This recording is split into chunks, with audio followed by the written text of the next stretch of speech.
Hello and welcome back to What It Feels Like. We will be continuing where we left off, which, if you recall, is after the band got back from Chicago after having a less than successful audition with the producer.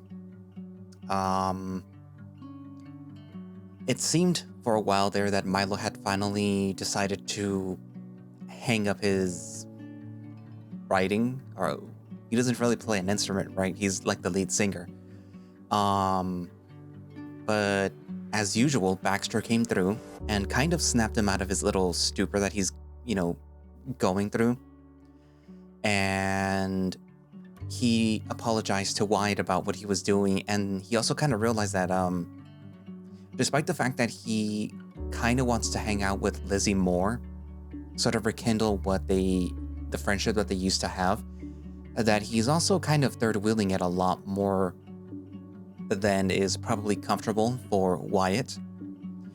And although Wyatt said all those things in anger, they do come from a place where he has actually been feeling these things, So perhaps, it was good that this happened in a way.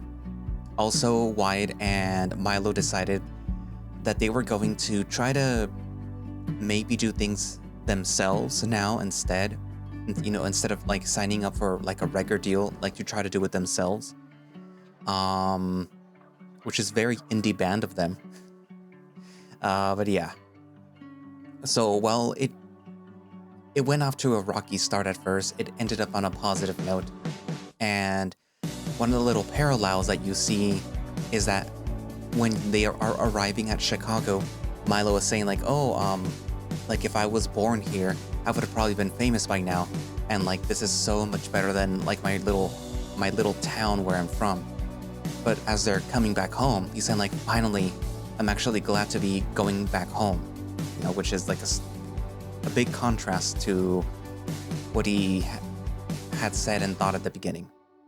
But anyways, we're about to start chapter 7, which is the last chapter that is currently available right now at the time of recording, which is September 17th. So yeah, when chapter 8 and the rest of them come out, I don't know. But, oh well, buckle up, okay? So let us continue What It Feels Like. A couple of days have passed since coming back home, and excitement fills my chest with each upcoming day. Soon, so soon, I'll have an entire week off class. Homework and lectures will be a worry for a far away time, and my biggest concern will be what breakfast options I'll have.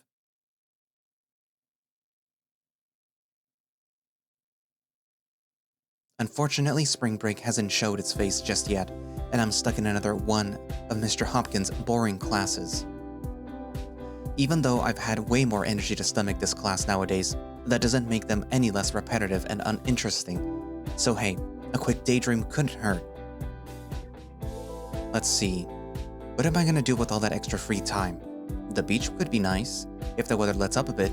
Maybe I could take pictures of Wyatt and Lizzie when his little anime convention rolls into town. I still remember last year's Spider-Man and Gwen Stacy. She hates costumes, but they were freshly together, so of course she indulged him. No doubt she'd do it again this year. I wouldn't want a third wheel on them though. I wonder if Baxter would want to go anywhere with me. I'm sure he's free. What does a guy with no family close by do with a week off from the only place he's supposed to be at?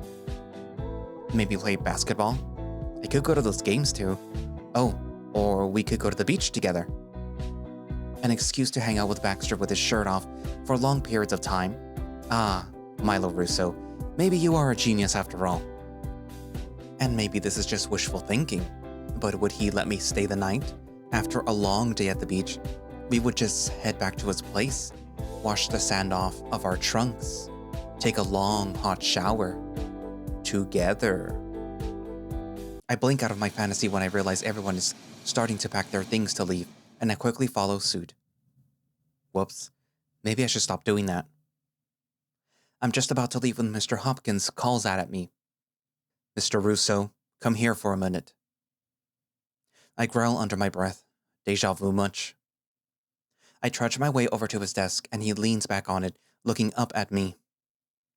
So, Mr. Russo, ready for tomorrow? Friday bake sale? He smiles. Yeah, that and your presentation. My heart sinks. Shit, I forgot that was tomorrow. Oh, totally. Baxter and I have everything ready. Good. By the way, how is Baxter? I only have that class with him, and he seems to be the distracted type.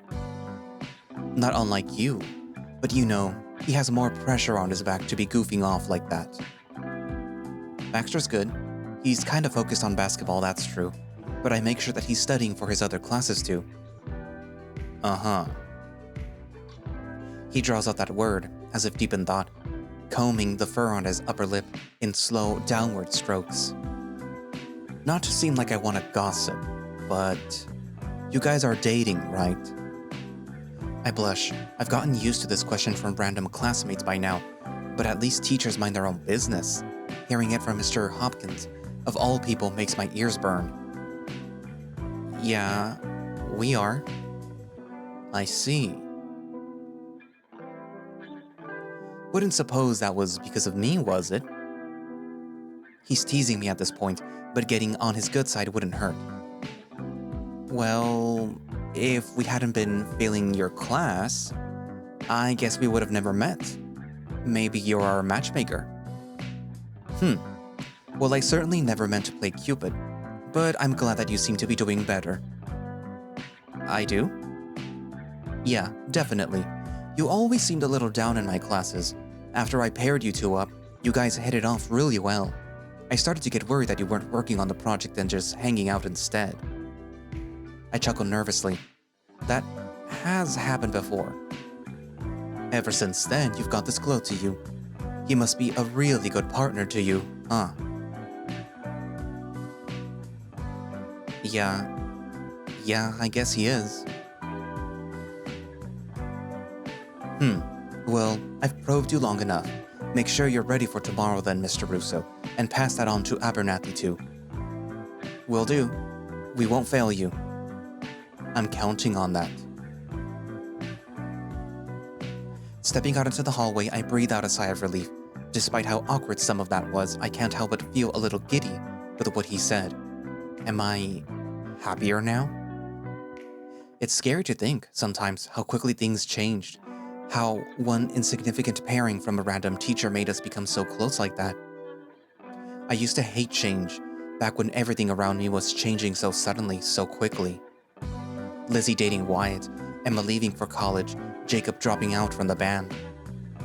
So many things changed my status quo. Hey, Russo! But looking up and seeing Baxter waiting for me at the end of the hallway, seeing him smile as I start rushing towards him, makes me think, maybe it's okay that something's changed. Maybe I'm okay, right here, with him. Hey, what's up? You were all spaced out. He throws a heavy arm around my shoulder, pulling me close to him. Ironically, this makes me feel lighter. I'm just thinking about something Mr. Hopkins said. Oh? What did he say? Something about tomorrow? No. Well, yeah. But also about him pairing us up. He was joking about how he played Cupid with us. Baxter smiles at me. It's strange. It didn't used to make my stomach turn that way, did it? Damn, he's right. The old man set us up. Lucky us, huh? Good thing we were both failing finance at the same time. And lucky us we're not gonna fail finance if all goes well tomorrow, which it will. I'll let you do the talking, and my charming good looks will make Hopkins give us that A. I hate to break it to you, Bax, but we're getting a C. A B if Mr. Hopkins is feeling charitable. Well, beggars can't be choosers, I guess. By the way, what are you gonna... Walking through the hallway, I lose my trail of thought as my eyes fall on the familiar figure to my left, casually making conversation with the guy from the team. Jacob's eyes meet mine. For just a moment, his gaze lingers on my face for a beat, and I'm the first to look away. I'd be lying if I said that I wasn't completely avoiding him. Ever since I got back from Chicago, it's like something clicked inside of me, and my instincts are telling me to stay away from him. It's only a matter of time before I have to confront that, after all. I still have his spare key. Russo? Baxter's voice pulls me back into our previous conversation, and I blink away the thought of Jacob for what feels like the 1000th time. Oh, right. What are you gonna do for spring break? Oh, well, I don't know yet. My mom wants me to go back to Pricefield for the week, but I don't feel like taking the day-long bus ride to West Virginia. I lean more against his body, my heart skipping a beat. I hadn't even thought of that possibility. What? Nothing.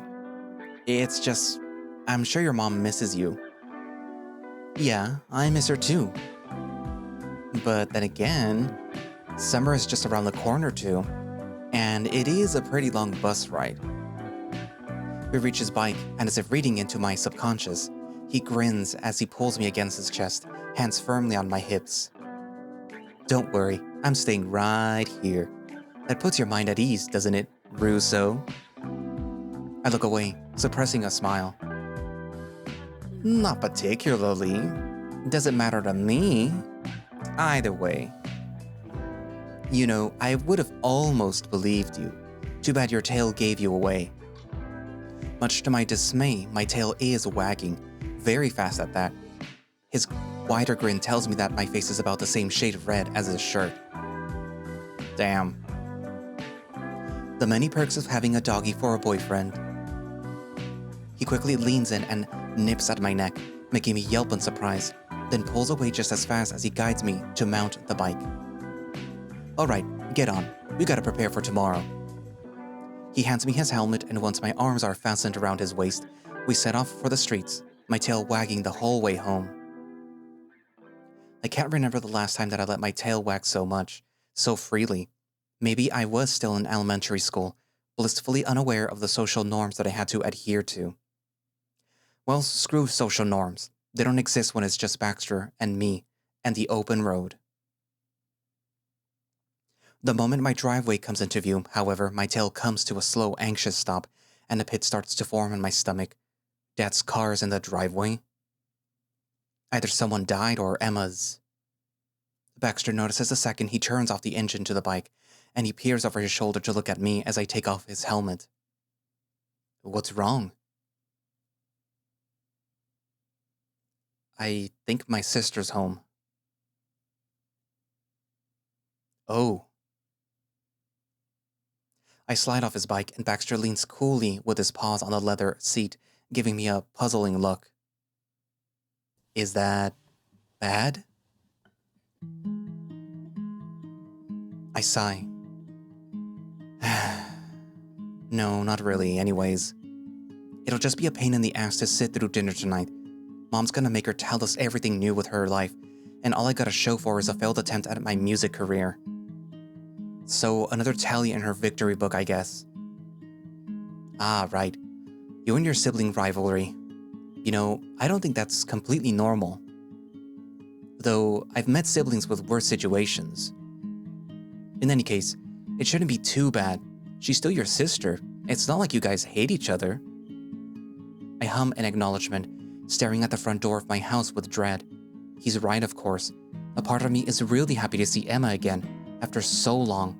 Despite her competitive nature, we are pretty close growing up. She was the first person in my family that I told about my sexuality, and when it wasn't me against her, it was us against the world. Maybe it can be like that again. I know. I'll just, power through it, I guess. Will I? Nah. This seems like a family thing. I won't butt in. You let me know how it goes. Huh? Wait, hold on. He's turning to leave when I grab his arm, clinging onto it tightly. Were you gonna offer to stay for dinner? Well, yeah, to keep you company. But it might end up just being really awkward. No way. I'd love for you to stay, seriously. My mom would love to have you, and Emma and my dad couldn't meet you two, and... you know, it'd make tonight a lot less shitty if you were there. But you don't have to if you don't really want to. I'm just throwing it out there as an option. If you don't mind, and... Alright then, I could stay. My grip on his jacket sleeve tightens a bit. Really? Yeah, if you're really seriously okay with it. Besides, I am pretty hungry. Dinner sounds great. I beam at him. Alright then, I promise my mom is a really good cook. Before he starts getting cold feet, I drag him over to the porch and fish the keys for the front door out of my pocket, my mood making a complete 180. Sure, Emma might have her fancy med school and stories from Seattle, but I have Baxter in the flesh, and that's pretty hard to beat, I'd say. I cautiously open the door to the house, and with Baxter's hand firmly in mine, I guide us inside. Hi. We're home. Immediately, my mom jumps from the couch to come over to greet us, excitement plastered all over her face as she hugs me tightly. Ah, hi, honey, and you brought Baxter. Perfect. The more the merrier. She hugs him too, and he tries to hug her back without letting go of my hand. Guess who's here? She says this in a sing-songy voice, and I sarcastically match her enthusiasm. Oh my gosh, Taylor Swift? Even better. After hearing the commotion my mom's making, Emma's familiar figure lazily makes her way towards us from the kitchen, seemingly just as exhausted from mom's cheerfulness as I'm starting to be. Hey. Hey. You don't see each other in 5 months and all you have to say to each other is hey? We saw each other in December, Mom. It's been less than 4 months. I don't care. Greet each other properly. I'd like you love each other for God's sake. We both roll our eyes at her, but just to make her happy, I step in to give Emma a half-hearted hug. That halfway through turns into a tight squeeze on both of our ends. Missed you. Missed you too. See? Was that so bad? Ignoring Mom, Emma's attention turns to Baxter now, and she looks between his eyes, mine, and our interlocked hands in a clockwork motion. Oh, Emma, this is Baxter, Mylo's boyfriend. I told you about him, remember? Oh, yeah, I think so. Hey man, nice to meet you. Likewise, Mylo's talked a lot about you. Good things mostly. Mostly, huh? Sue me. She gives him a friendly hug, all the while having a silent conversation with me through her eyes alone. Huh, he didn't say anything about a boyfriend to me, like, ever. Yeah, I'll tell you later. It's a long story. Yeah, you fucking better. I'm so glad the family's reunited again, and with Baxter here too. I'm sure that we won't have leftovers for dinner. Dad's outside in the grill, so you two should go say hi. Actually, I want Mylo to help me unpack my stuff. I'll be quick. We'll be back before dinner's ready. Oh, I look over to Baxter, uneasy about leaving him to fend for himself. You go on ahead. I'll keep Miss Russo company. Yay! Oh, I've got so many pictures to show you, Baxter. On second thought, come on. Before I have a say in anything, Emma drags me up the stairs to her room, and I hesitantly walk after her. Well, I guess I shouldn't be too worried about Baxter. He's a people person, and I could leave him in a room with a pigeon for 10 minutes and he'd probably say that they're best friends by the time that I walk back inside. Stepping inside Emma's room, I lean on the closed door as she walks to the center of it, where her suitcase is, kneeling down to unpack her bags as she lets out a stressed sigh.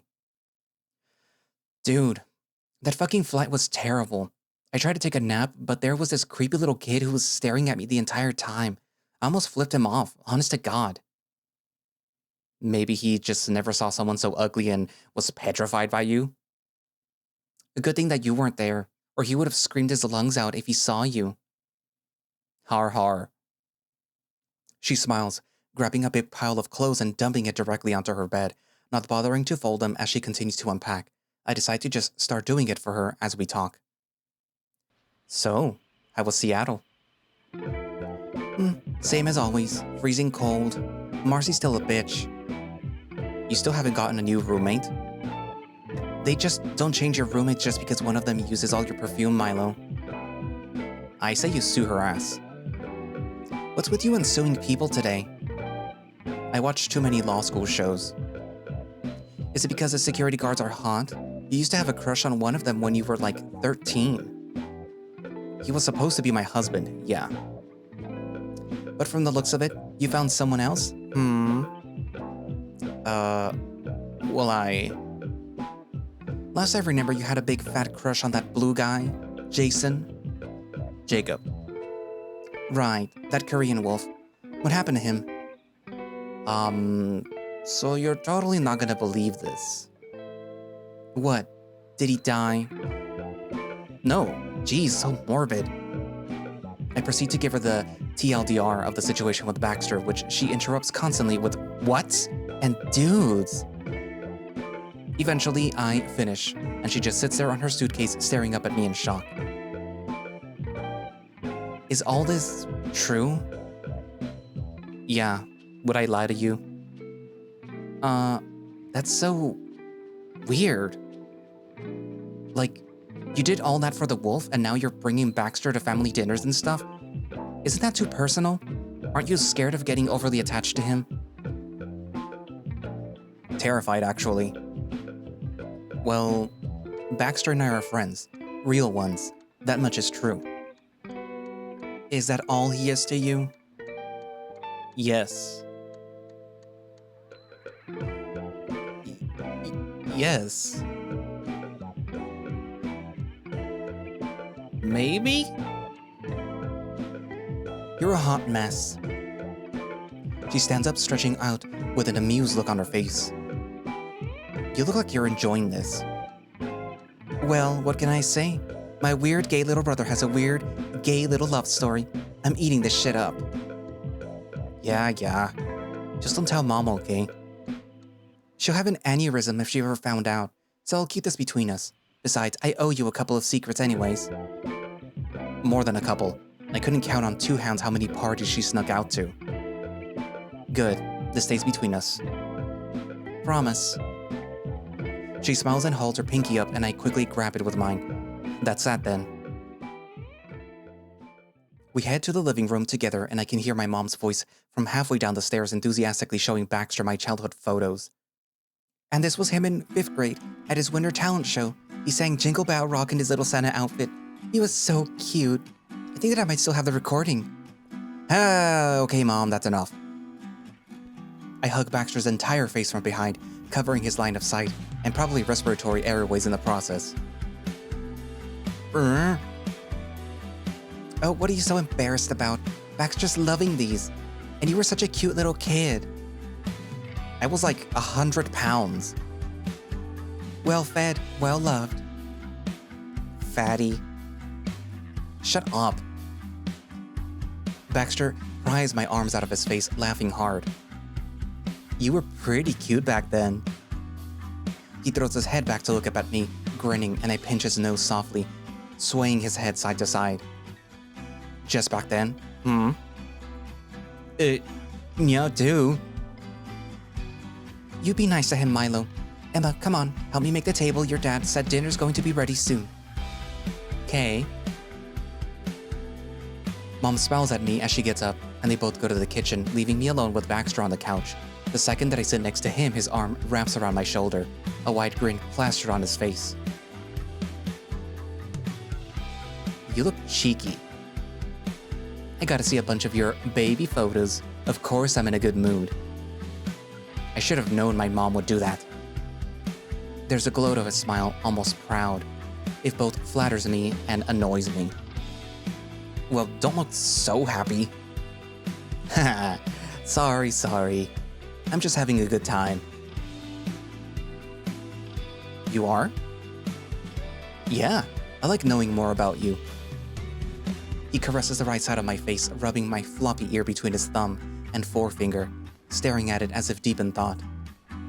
I feel like you don't open up to me as much as I'd like. It's just nice, to see all these different sides of you. My heart starts to hammer in my chest, and for some strange reason my eyes begin to water, but I don't feel sad at all. He smiles at me again, shy and a bit embarrassed. The orange lights of the sunset just outside my house seep in through the glass windows, making the house feel warm, and his face shines softly. His deep scarlet eyes lock onto mine, and I have some sort of epiphany. Full body shivers invade my body as the thought forms in my mind, so loud and clear to the point that I'm scared that he might have heard it. His eyes slowly trace my face from my eyes to my nose, down to my lips, his gaze lingering just a second too long there. I start to lean into him, and he cups the side of my face in his right paw, reciprocating the closeness. Mylo. I almost jump out of my skin as my dad's booming voice makes us lean so far away from each other, we might as well be on the opposite end of the couch. Hi, Dad. Dinner's ready. His eyes land on Baxter's, his expression unflinching. Welcome, Baxter. As Dad turns to the dinner table, Baxter and I stare at each other, unsure of what to say. Hey. He scooches close again and speaks in a hushed tone, making me blush all over again. What the heck does your dad do for work? Where'd he get so ripped? Huh? He's an accountant. What? What is he counting? Gold bars? I think he used to be in a biker gang before Emma was born. I thought that I wouldn't be too intimidated by your dad, but I'm honestly a little terrified. He can be pretty scary, but it'll be fine. It's just dinner. I'll try to make a good first impression. I smile at him. Grabbing his hand, I lead him over to the dinner table, where my family is waiting for us. We all take a seat at the dinner table, the odd number of people making it so that there's an empty chair at the end of the long table. Baxter sits to my right, with Emma on my left at the end of the table. Mom and Dad sit next to each other, directly in front of Baxter and I. Usually Emma would be sitting in Baxter's place, but since she knows that I want to be next to him, she relinquished her spot and sits on the lonely edge. Knowing Emma, though, I think she'd be glad the focus won't be solely on her tonight. Well, Emma, why don't you tell us how the semester's going so far? Oh, fine. It's been a bit less challenging, but I'm pretty sure the hard classes are coming soon. Mylo says you study medicine, right? Yeah, studying to be a pediatrician. I've still got like 3 more years ahead of me. I'm sure that you'll look back and see that it wasn't all that much in the end. Sure seems like a long time from now. In any case, there isn't anything really going on at the moment. Oh, someone did throw up in the middle of the final one time. Sorry, I don't have more interesting stories. Well, what about your friends? Any boyfriends yet? Mom. What? Medical school is the perfect place to find a promising young man, a bright future ahead of him, and good head on his shoulders, just like you. 2 med students dating? We'd never ever get to see each other if that's the case. Besides, dating isn't really a priority for me. Good. It doesn't have to be. You're too young for that anyways. I'm 23. Harold, don't say that. Both of them are old enough to date. I mean, look at Mylo. He found Baxter and he's never been happier. Dad's stare falls on me, and I glance away, my cheeks flushing in embarrassment. Truth is, Dad has never been the type to want to hear about our love lives. Emma had a boyfriend once in high school. Emphasis on once. He intimidated the guy so badly every time that he came over. Dad said that he was just a wimp, but honestly, who wouldn't be creeped out? So when Dad starts drilling his eyes into Baxter's skull, I internally whine in protest. Speaking of, I don't think we've ever properly met, have we? Oh, I guess not. I've come over a few times, but I'm guessing you've probably been working when I do. That's right. Well, it's a pleasure to finally meet you then. Likewise, sir. So tell me, what is it that you're studying? Finance. I have a few classes with Mylo. He calls me Russo. It's a nickname. I see. You don't look like a guy who'd study finance. I thought you'd be in business with Mylo. Baxter is nothing if not talented. He was just telling me how he was in a lot of different sports teams growing up. Soccer in elementary, football in high school, was it? Yeah. I'd like to stay active. I'm in the basketball team now, actually. And he's really good. I think a scout came over to watch them play one of these days. How'd that go, by the way? Pretty good. The coach said that the scout was impressed by a few of us, but he hasn't said just who. Fingers crossed it's me. I'm sure it is. So basketball is your focus. Sorry? You want to play that professionally? I mean, it'd be a dream come true for sure. I see. Irritation bubbles inside of me. I know exactly what he's doing. Some people have dreams outside of working a 9-to-5, Dad. I'm not saying it's bad to have dreams. I just think that you should have your priorities straight. I mean, look at you. You spent every summer working some high school summer job and pursuing music instead of looking for an internship somewhere. That isn't going to get you far, Mylo. I'm worried about your future. You should be too.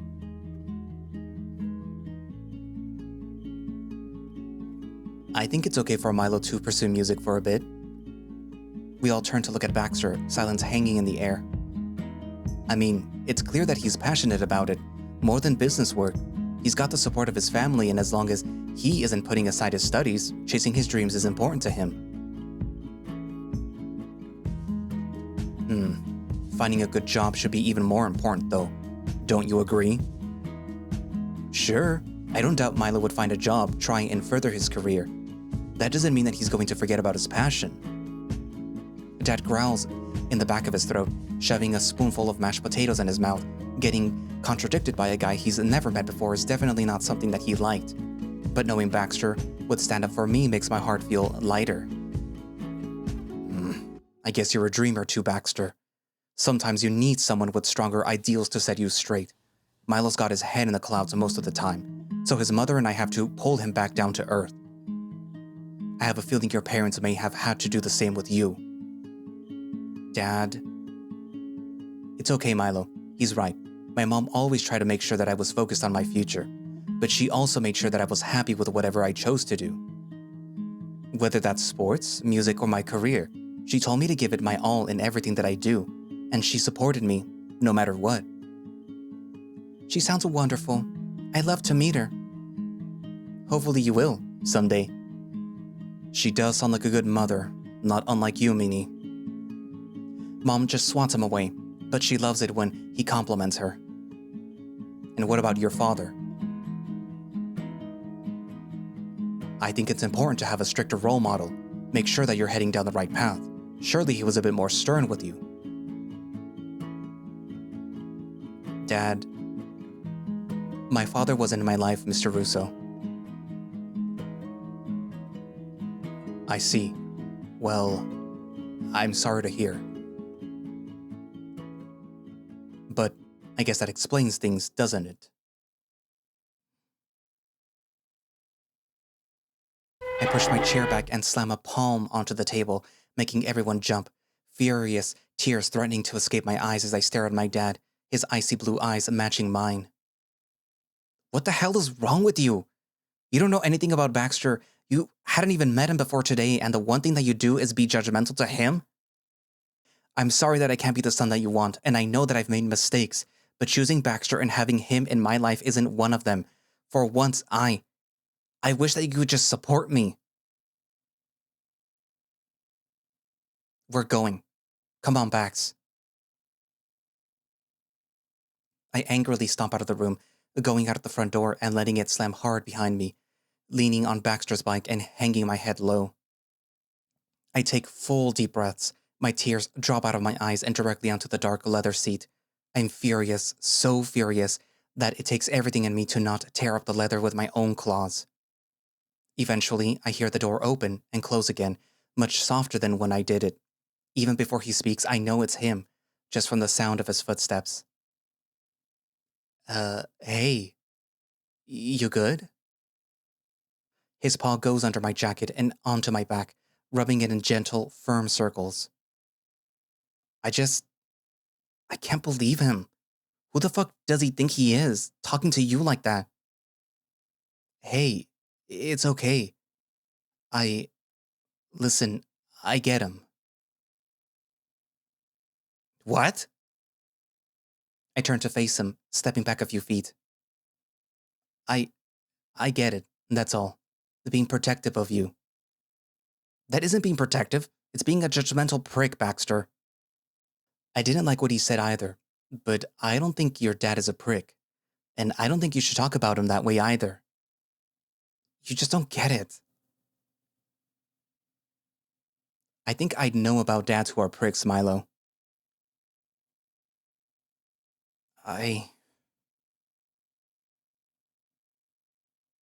You're right. I'm sorry. I bury my face in my hands, sighing. I'm used to him talking like that about my dreams. I know deep down that he does just want me to succeed, but hearing him talk down to you like that, it just made me so angry. I know. Come here. I don't think twice about throwing myself into his arms, hugging his waist tightly as he wraps his own arms around me, kissing my forehead softly. Thanks for standing up for me. I can't say that I didn't appreciate it. But you should go back inside. Your sister's home, and maybe you have some things to talk out with your dad. I guess. No shot that I can just go home with you? He chuckles, pulling me away just enough to make me look at him. As much as I'd love that, I don't think that it'd help my case with your parents if you ran away with me right now. Maybe not. The bike isn't helping your bad boy image either. Yeah, the downsides of being so cool. We smile at each other, although in the back of my mind, I'm definitely still angry at my dad. Right now, with just us, I couldn't care less. Well, drive safely then. Text me when you get home. Yeah, of course. I'll pick you up tomorrow. We've got a long day ahead of us. I'll be up early, promise. He kisses me, quick and simple, and as I pull away, something dawns on me, and looking into Baxter's eyes, it seems to dawn on him too. Since when do we kiss so casually? The reality of our situation becomes apparent in the split second staring into his eyes. Was it really just a month ago that we were right here, complete strangers? The fire in his eyes when he proposed our plan, has it died out? No, maybe I'm wrong, but there's something different in the way that he holds me now than how he did back then. Something different in the way that he looks at me, talks to me. We were fighting towards something all this time. There was something that we both desperately wanted. But right here, right now, I can't remember what I could have possibly wanted more than him. He drives away. An intense feeling of deja vu invades my head as I watch him go, standing there in my driveway. The streetlights flicker as if asking for my attention, and looking up, the moon shines down on me, greeting me with a smile that I haven't seen in a while. The grin that promised me something new now seems to smile with a different type of pride. I close my eyes, returning its smirk, because I know exactly what it's telling me. Told ya.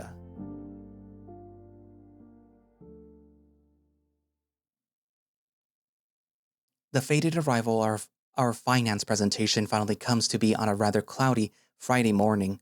The campus is littered with other students and their own booths, some in matching uniforms, others with an array of goodies and games on their table.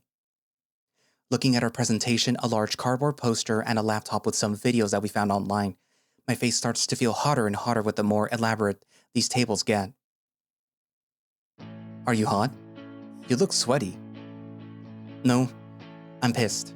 If I had known that this was going to be more than just a small presentation, I would have at least gone to the grocery store to get a couple of dozen cupcakes or something. I feel naked. Don't feel naked. These guys are just going all out because they're valedictorians or part of the student council. They've got shit riding on their shoulders, so they're kissing a little ass. We should be kissing a little ass too. If I had to retake this class, my dad's never gonna let me out of the house again, or worse. He'll cut your allowance in half? Yeah, wait, shut up. You're being sarcastic. Relax, will you? We'll be fine. You've got me, after all. Yeah. Okay, I'll try. Despite my nerves, it really isn't as bad as I thought it'd be. Of course, our table sucked in comparison to the others, but that also meant people barely came up to us, a blessing in disguise. Those who did, however, were no challenge for Baxter's experts' people skills.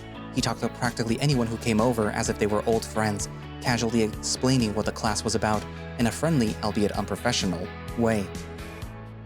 Basically, the class just teaches you about basic shit that you're gonna have to know when you start working in that field. Capital, interest, equity, you know what I mean. Is it hard? Like, the classes? Nah, but it is a lot of homework. Get it done on time and you'll be fine though. I cheated on like half the midterms. I think I'm gonna have to tag in soon enough. Eventually, I see Lizzie and Wyatt slowly approach our booth, a serious look on her face, hands behind her back as she stands before us.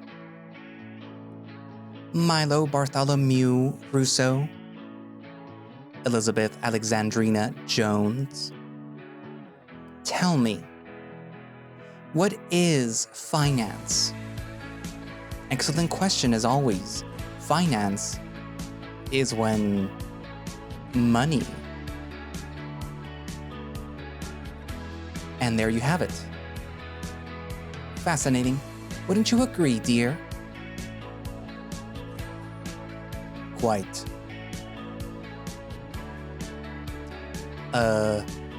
Indubitably. Good one. How's it been going? Is business booming? You could say that. You two haven't seen Mr. Hopkins around, have you? I'm scared he'll take one look at our table and give us an F. Tell Mylo he's overreacting. When is he not? I'm right here. Seriously though, Mr. Hopkins is chill. You guys don't have to worry about passing. What we should be worrying about is what we're gonna be doing next week. Any ideas? Don't you two have like an anime con thing? It's Comic-Con, and yeah, I'm going. Why the hell did you remind me? Now I have to find a costume. That sounds kind of fun. We could dress up too, Russo. Batman and Robin. Only if I'm Batman. No dice then. I'm Batman. Darn. At least most superhero men have a full set of clothes. I might as well just go in my underwear and say I'm Harley Quinn or something. You got the crazy part down. And the blonde hair. All I'm missing is a bat. She's kidding. I think. It'd be cool if you guys went too. Just let us know. We'll make it a day of it. It'll be fun. Oh, we'll let you know then. I think I would seriously like to go though. You don't even like superheroes. I think Deadpool's awesome. And besides, it's an excuse to see you in a costume. No shot that we could get some fishnets and say you're Black Canary? Not in your life. Why don't you wear the fishnets? I wouldn't mind, but it'd be more fun if I get to slip them off of you instead. Is that something you're into? Maybe. I'll keep that in mind. Oh yeah? Then maybe we could... Baxter! The booming voice makes us jump, and a few yards away Baxter's coach beckons for him to head over there. Ugh, mood killer. This might take a while. You gonna be okay on your own for a bit? Yeah, of course. Go on ahead. Thanks, Russo. I'll be back soon. He quickly kisses the top of my head and runs off, following his coach inside the building. Time goes by much slower without Baxter's company, and I guess I've got an unapproachable face because no one else comes over to my booth since he leaves. That is, until an odd yet familiar pair comes over to me, and I'm unsure what face that I should make right now. Yo, Mylo! Good to see ya. Hey, Oreo. Hi, Jacob. Hey. Oh, yeah, you guys know each other, right? Yeah. He was in our band before Baxter? Right. Anyways, what's up? If you're looking for him, he went off with a coach somewhere out inside. Oh, really? Must be important then. We're just passing by though. Actually, I was meaning to ask, did Baxter ever give you my number? I've been wanting to hear from you about Stella. No. He must have forgotten. I could just give it to you now though. I'll let her know that you're interested. Awesome, thanks. I knew that you'd be a good wingman. I go through the process of reading out her number to Oreo, all the while Jacob's eyes never leave my face. Great, thanks man. I owe you one. Sure thing. See you around then. Good luck with the booth. Come on, Jacob. I'll catch up. I want to ask Mylo some things. My heart skips a beat. Okay, I guess. I'll be around then. Oreo gives me a puzzled look before heading out the other booths, and Jacob and I have a moment alone since he left me in his apartment. Hey. Hi. This may be the first time that we've talked in broad daylight, in the middle of campus for literally years. It feels so strange. Where you've been? I've texted you a couple of times. The guilt forms up in a little ball inside my throat and I look away, wringing my sweaty paws under the table. Yeah, sorry about that. I've just been busy. Have you? You never used to be that busy before. Things have changed, Jacob. Yeah, that much is clear. Listen, there's still things that you and I have to talk out. Not to mention my spare key is still with you, isn't it? Yeah, I have it. If you want it, I can give it back to you now. My paw reaches over to my backpack that's on my right, but Jacob grabs my hand before I could reach it, slowly pushing it back to where it was. No, not here. We need to do it right. Come over soon. Please. I'm not walking over to your house in the middle of the night anymore, Jacob. I didn't say that. Come over anytime you want, and I'll go drop you off if you want. But please stop ignoring me, Mylo. He still hasn't let go of my hand, and in a small, subtle moment, he rubs his thumb across my knuckles, staring at me so intensely that I can't help but feel my cheeks heat up. And, like a moth to a flame, I accept. Okay, I'll go, but I'm just going to give you back your key, that's all. Alright, thank you. I'll see you then. He lingers there for a moment, but then drops my hand and leaves me to catch up to Oreo.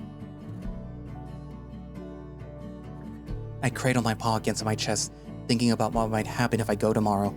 Would he apologize, say he wants me back, try to rope me into another clandestine encounter? Maybe.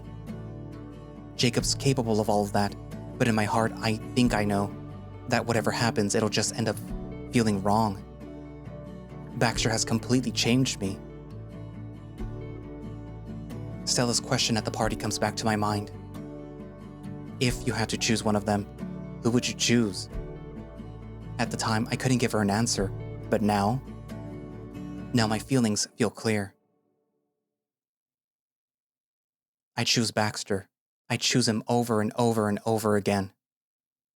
Because The other booths seem to be packing their things up for the time being. It's lunchtime. The campus is emptying out and the students just want to go home for spring break. If I step away for a second to look for him, it'd be fine, right? Taking everything with me except for the cardboard poster, I head inside the building looking for Baxter. Surely Mr. Hopkins won't mind if he and I took a little lunch break. A strange and anxious feeling starts to build up inside of me. Is it because of how I feel for him right now? How it feels like if I have just one more conversation with him, I'll blurt out how much I like being around him? How badly I want to stop pretending? A voice inside of me is telling me to do it. Do it. Tell him how you feel. You know he likes you back, don't you? You'd be stupid to think otherwise. He met your parents. He stood by you at your lowest points, and he's your best friend. You love him, and he loves you. A giddy smile threatens to spread across my face as I walk faster. Yeah, I love him. I love him. And the stars in the sky are telling me that he loves me too. I just have to tell him. Make things official. I don't know. I just stop dead in my tracks. To my right, behind the metal double doors that leads to a quiet, lonely staircase, is the familiar voice of my boyfriend. Maybe I heard wrong? I'm telling you, it's complicated. Is it? My heart picks up the pace. There's no doubt it's him, and he's with Dahlia. Before I can stop myself, I slowly push one of the doors open, so careful and quiet that it doesn't make a sound. Up the stairs, Dahlia's small frame is just barely in view, and just outside my vision, in front of her, is Baxter. It is. Do you think that it's easy for me to choose? You'd lead me on for so long, and now it's different? I don't know. Maybe you're right. It is complicated. But I think I know how I feel, Bax. Every time you're gone, it feels wrong. My mind's made up, so now the choice is on you. Is it me or him? Blood pulses through my ears so quickly and loud that I feel like it's echoing through this quiet staircase. With every moment that passes, I tremble a little harder, wondering what he's going to say, what his choice is. It's me, right? Isn't it? But Baxter never says anything. Instead, I watch as he grabs Dahlia's face and gives her a deep, sensual kiss. An indescribable feeling spreads across my face, just under my skin, like needles prickling every single cell in my body. I watch, unflinching with hilt breath, as Baxter kisses Dahlia over and over again with the same passion that he uses to kiss me. I watch as Dahlia happily reciprocates her delicate, feminine hands on his chest, melting into each other. I watch until the image of their embrace burns into my brain, etching itself into my memory until everything else blurs away, and all I see is this. Until I physically can't take it anymore. I do my best to quietly slip out back inside the building, the heavy door giving the faintest of creaks as I push it closed, but I doubt that they heard it. With trembling hands, I speed past absolutely everything, everyone, until I've made it back to my booth, unpacking the things that I need for the presentation. It takes a few moments for me to process what exactly it is I just saw, even though my body had no trouble reacting to it. I'm nauseous, shaky, wide-eyed, almost shell-shocked. So much for lunch. It's deathly quiet inside my head. The voices that were so eagerly telling me to confess my love for him now stand quiet in a corner, hanging their heads in a secondhand embarrassment. He's made his choice then. Digging my claws into the palm of my hands, I can only muster one icy bitter thought as I try not to cry in the middle of campus. You did it, Russo. Mission accomplished. I'm not quite sure just how much time passes before Baxter shows up. 10? 20 minutes? Who's counting anyway? In that time, however, one thing becomes clear. I was wrong. If I thought just because Baxter played nice with my family and treated me well meant that he had feelings for me, then I was stupid. We established what this would be right from the get-go after all, didn't we? This aching feeling of jealousy and hurt are nothing more than byproducts of my own inability to control my feelings. I got attached. I was stupid. I was wrong. So now, all that's left for me is to break things off and let him go. The final part of the plan is coming to fruition. You should be proud, Russo. Finally, after what feels like hours, Baxter emerges from inside of the building, a medium-sized box in his hands and somewhat apologetic smile. What exactly is he sorry for is anyone's best guess. I put on my best nonchalant face as he approaches me, hoping maybe my acting skills will save me from an awkward interaction right now as he sets the box on the table, looking me over.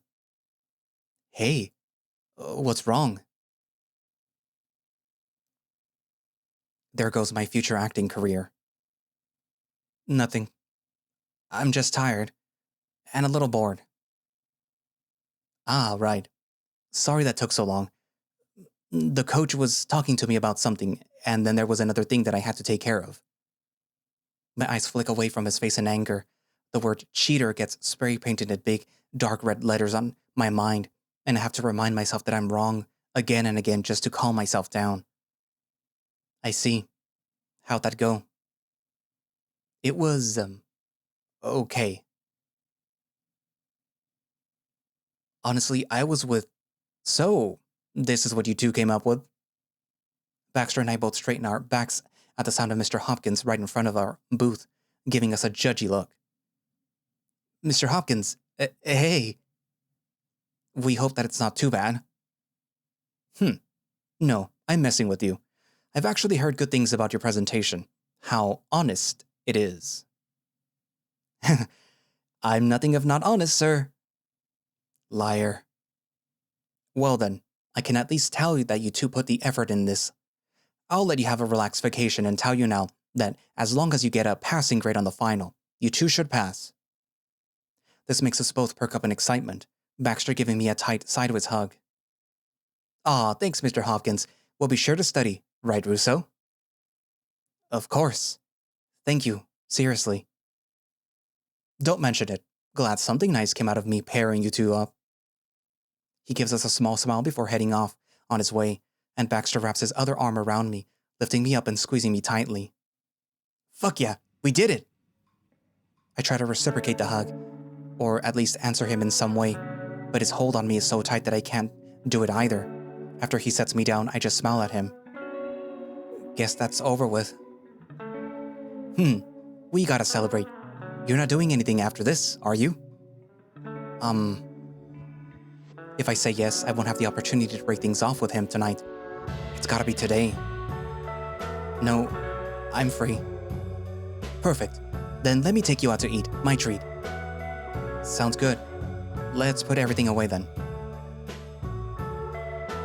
Once we've thrown the poster into the trash and put the table back inside the building, Baxter and I get ready to leave as he puts his helmet on my head and smiles. It hurts to see him so happy, considering how I know this night is going to end. He places the box he had earlier in my arms, giving it a pat. No peeking. What is it? I give it a shake, feeling a single large object inside. It's a surprise, obviously. Hold on tight to it. I paid good money for that.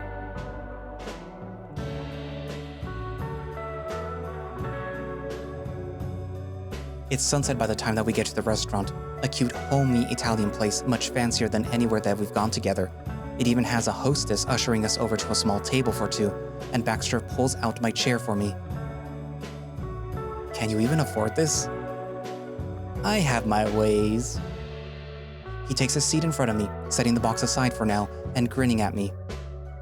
Wow, Baxter, this place is so nice. You're the best boyfriend ever. Yeah, thank you. It is actually really nice here. Right? I saw this place one day on my way to work and thought that it'd be a great place to take you. I blush, smiling a little. How conflicting. I'm mad at him even though I shouldn't be, and at the same time I'm happy, even though I shouldn't be. Baxter gives me a roller coaster of emotions at all times. I'm gonna miss that about him. Well, it's beautiful. Seriously, thank you. Is something wrong? What? Something just seems off about you right now.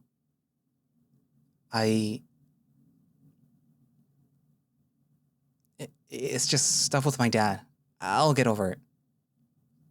He seems to buy this, as his face morphs from concern to understanding. Oh, of course. If it makes you feel any better, I don't really care about what he said to me.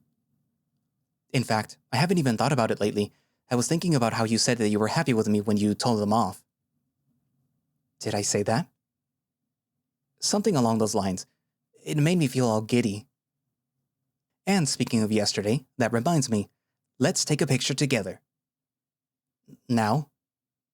Yeah, now. What better backdrop than a fancy restaurant? Come here.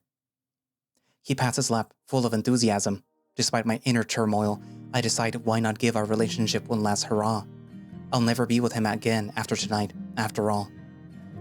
So I push my feelings aside and happily go over to sit on his lap, smiling for his phone camera as he snaps the picture. Ah, this one's a really good one. I might just frame it. Send me a copy too. Oh, you'll get it, Russo. Don't you worry. I give his nose a small, soft kiss. At least there's evidence. Evidence that, at one point in time, no matter how fake it might have been, Baxter was mine. And I was his. Alright, I can't wait anymore. You gotta open your present now. I go back to my own seat as he puts the box on the table now, sliding it over to me. Is it some kind of special occasion? Yeah, we passed our finance. That and today's a special day. Today's our 1-month anniversary, Russo. I tilt my head at him, thinking, is it really? Has he been counting from the day that we met? Or the day that we decided to hook up? Either way, I just trust his math is right and start to open the box, tail wagging in excitement, and inside is a bike helmet. A white, fluffy helmet with long, floppy bunny ears hanging out from the top. I know you've been bugging me about getting a second helmet. So I did. And this one's all yours. I run my fingers through it, the silly little helmet filling my head with illusions of the future. He bought this for me. So, did he plan on having me stick around for longer than I thought? Maybe it's just a memento? A keepsake? But it sure is one hell of a keepsake. Do you like it? I thought that it'd be cute if it was kinda silly like that. We can return it if the ears aren't your thing. No, I'm sorry. It's so sweet. I love it, really. I give it a tight squeeze, smiling at him, and he proudly returns it. Maybe a part of him really did want me around. That's a nice thought, at least. The dinner goes by largely uneventful after that. We talk a lot about what we're going to do during break. He tells me about what his coach called him over for. Apparently, he'll have the opportunity to play out of state too. He tells me how excited he is for that, and how he'd love to take me with him, if he does. He sounds so genuine when he says that. I wonder just how much empty promises we've made tonight. Eventually, we leave the restaurant. Baxter stretches out with a yawn as we head towards his bike, and I hold on tightly to my helmet, filling up with the resolve. If there was ever a moment to end things, now would be the time, Russo. Hey, Baxter? He turns around, confused. What's up? Did you want dessert? No,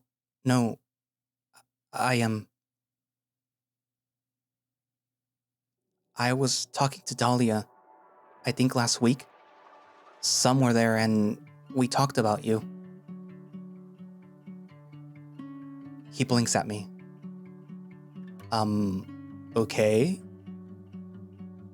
And we were talking about you, about how she regrets missing her chance and stuff about wanting to get back with you and things of that nature. So I guess what I'm trying to say is, we did it? Yeah, we did it. You can finally tell her that you want to be with her.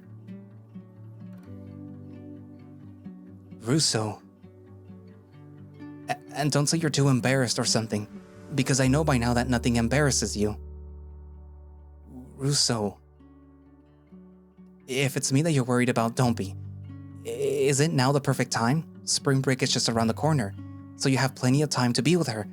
And with Jacob, I'm sure he'll come around eventually. Mylo.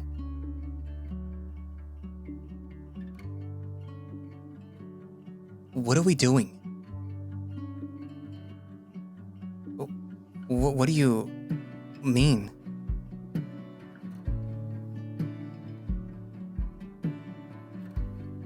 don't you think that it's about time that we stop pretending? That's what I was saying, wasn't it? You're seriously gonna make me say it, huh? I blink at him. Well, I guess I can't blame you for wanting me to spell it out for you. I don't really know what you're talking about. I love you, Mylo. What? Yeah, I love you. I want us to be together. For real. That kind of thing. My head spins in a delirious way, the world around me seemingly frozen in time. This can't be happening. No, you don't. I shake my head at him, furiously stepping away, which only makes him come closer. Yes, I do. Why wouldn't I? No, you're in love with Dahlia. The plan. Seriously, Russo, the plan? I thought that we were both past that at this point, weren't we? Baxter, I saw you kissing her earlier. The guilt and shock slap across his face as I say that, and he takes a small step back. What? When did you... Are you gonna tell me that you didn't mean it? That you don't have feelings for her at all? Mylo, that's not... Look, I get it, okay? We were happy helping each other out, and that's fine. But don't go kissing her and then tell me that you love me in the same breath. It doesn't work that way. Stop trying to pretend like what you and I have was some real deep love, Baxter, because it wasn't. You can say a lot of shit to me, Mylo, but that I won't let slide. What we have, is absolutely real. He marches over and closes the distance between us, grabbing my arms and looking me dead in the eyes with so much conviction it makes my heart stop beating. I know what fake love feels like, to be someone's second option, to be tolerated, to just not be good enough. You felt it too. That's why we were able to understand each other's situations so well. Because they were the same. We were the same, in a way. I know what a half-hearted ass kiss feels like, the look someone gives you that says that they don't really want to be with you. That feeling of wanting more and being lonely and all the shit that comes with whatever the hell you can call our situation with Jacob and Dahlia. I know what all that feels like. But what you and I have? That's real, Mylo, because it didn't start off that way, but somehow we were able to fall for each other. I know I feel it, and I know you feel it too. I feel it in the way that you look at me, talk to me, hold me, in the way that you like to pretend that I'm so full of shit, but I know that you don't really think that about me. Because I know you. And maybe you're not as crazy for me as I am for you right now, but I know you feel something for me, and I think I know what that something is. Because go ahead, look me in the eyes, tell me that I'm lying. Tell me that you don't love me back, Russo. Baxter. He looks into my eyes, alternating between my left and right one, staring vigorously. And I have to look away. I don't, Baxter. I push him off of me, blinking back tears as I watch him find his balance. Who are you to say what's real and what's fake? I thought my feelings for Jacob were real for so long. What's gonna happen when you wake up tomorrow and realize what you and I have isn't real either? That's not gonna happen. How do you know? You kissed Dahlia like that, and then a few moments later, here you are confessing your love to me? How am I supposed to believe you?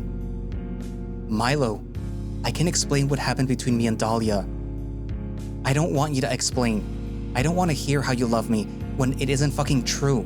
We were both so convinced that we loved other people.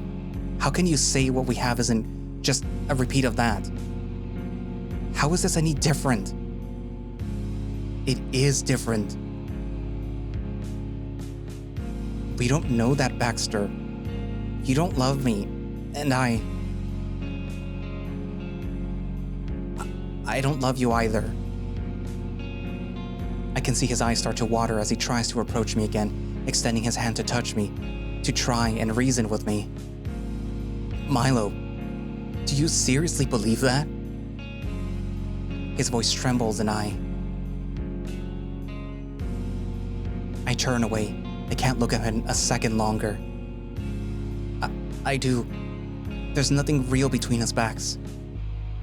We're just lonely, desperate people who found some kind of comfort in the facade that we had. But it's all over.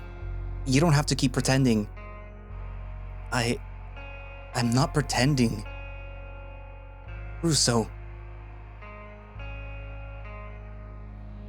I'm sorry, Baxter, but this is it. I try to put all my conviction behind my words, but my voice just comes out weak and pathetic. I don't think that I believe myself at all. I squeeze the helmet tightly in my arms, tears streaming down my face. Please just go away.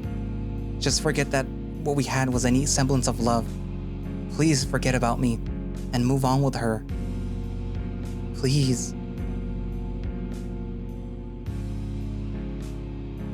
He stays still, as if trying to find the words to convince me otherwise in his mind, but coming up short every time, because I'm sure in his heart he knows that I'm right, and yet he doesn't move. But then he does. Eventually, he does. I hear him get on his bike, put his helmet on. I hear him let out a low, shaky breath, the kind someone only makes when they're on the verge of tears. And I hear him drive off. I kneel down, clutching the helmet like it's the last piece of evidence that I have of Baxter's existence with me. I tell myself over and over that this time I'm right, and Baxter will thank me one day, when he's moved on and found real love. Even though my heart feels like it's shattered into pieces, even though I feel like I can't breathe from the pain, I'm right, and I know I'm right. But the stupid, insignificant thought that I'll never be able to use the helmet that's so tightly held in my arms, somehow, that thought alone hurts more than anything that I've ever felt in my life. So this is what a heartbreak feels like.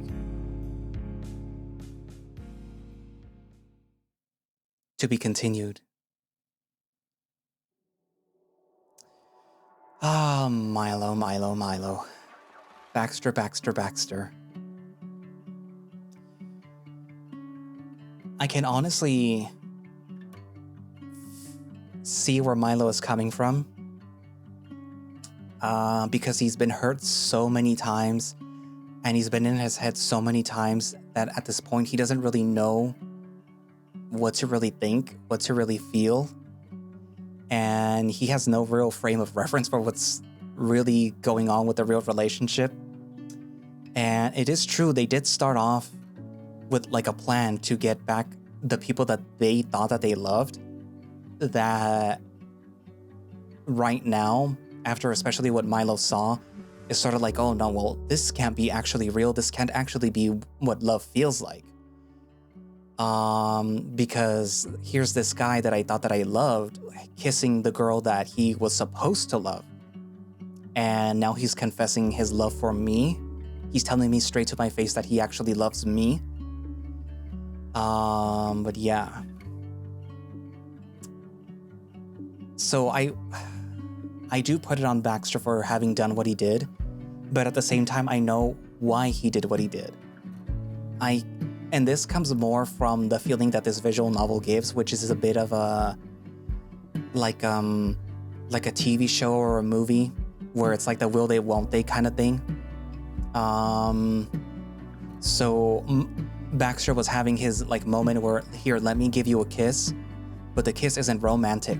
It's to gauge if what I used to feel for you is still there, and if what you are telling me is actually the reality. That's the way that I saw it in my head when it was happening. It's like he's kissing her, not because he loves her, not because he's finally giddy that like, oh, she's back. No, he's kissing her because he wants to prove to himself and to finally put the final nail in the coffin to show that Dahlia doesn't, even if Dahlia actually wants to be back with him, like, like a sort of situation with Jacob and Mylo, that at this point, Baxter doesn't want to be back with Dahlia anymore. He's moved past that. I do fear for Mylo that he will return to Jacob, because this is at the prime moment for Jacob to take full advantage of Mylo and the way he is. So I am very hopeful. Not hopeful, I am very scared for Mylo. I guess that is the appropriate word to say, that because of what just happened, that he's gonna go running straight to Jacob. Like, the obvious place would be to go running straight to either your sister, or your friend Lizzie, to talk about what just happened. But, anywho, so yeah. What are your comments? Write it down in the comment section. I was about to say the description. And thank you all for watching / listening. If you would like to play What It Feels Like, you can do so by going down into the link in the description, which should have a direct link for the itch.io page where you can download the game and play it yourself. And it should have the other visual novels that the person has written. And considering how good this one is, I may just pick up the other one. But like, yeah, there is another one about somebody coming back home and then, having to deal with how things have changed. And I'm not sure if it's somebody missing or somebody having like run away from home or something. I don't know. Anyways, but yeah. Like I said, this was chapter 7 and chapter 8, and I don't know if there's gonna be a 9, 10, 11 or whatever. But there is no chapter 8 yet. And considering I was looking at the itch.io page at their the time frame from when they release the updates, and it'll either be anywhere from a month, 2 to half a year. I doubt it's gonna be half a year, but it may be up to 3 months before we see chapter 8, because chapter 7 literally came out a few weeks ago. Okay. I know I will be anxiously awaiting to see what happens, especially because this is the cliffiest of cliffhangers to leave it on. Anyway, so yeah. All links down in the description, and I will see you guys in the next video. Bye-bye.